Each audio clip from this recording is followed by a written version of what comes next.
For more on what the boys are likely to face now, let's go to Ashley Berges. She joins us from Dallas, Texas. Ashley, just want to get your thoughts on this smiley, happy moment at this joint news conference we saw there.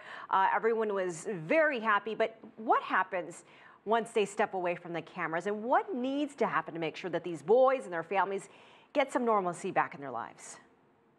Well, that's a good question. You know, what needs to happen is there needs to be some unity. They need to feel safe. They need to feel comfortable.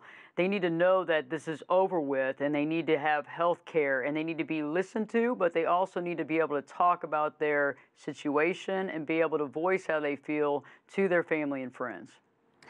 This appearance that they had together was tightly choreographed. Officials vetted all the questions from the media beforehand to lessen the chance of upsetting the boys. And they also have asked, as we heard, for people to leave them alone going forward. Is that something that is typical in this sort of situation? Are you surprised by that at all? And I just want to get your thoughts on how that was handled. Well, you know, they handled it that way. I don't know if it was necessarily needed to every degree, but I do feel that it's a good idea to really watch these kids, especially in the very beginning. My concern is later on, you know, in the months to follow, when they don't have all the camaraderie with their friends and the coach, what's going to happen.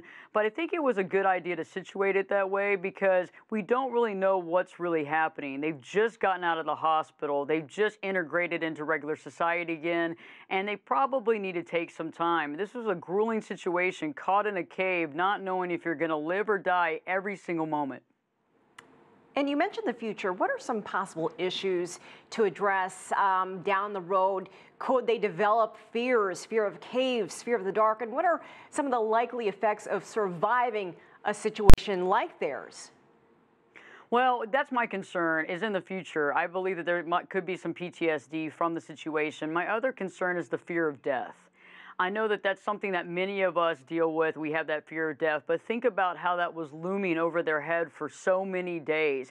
And to create activities to try to mitigate that feeling, that's something that I think needs to be looked at, as well as anxiety and stress, especially in maybe small confined spaces. But I think also we need to be aware of any mood changes, any anger, or even isolationism to some degree needs to be really watched.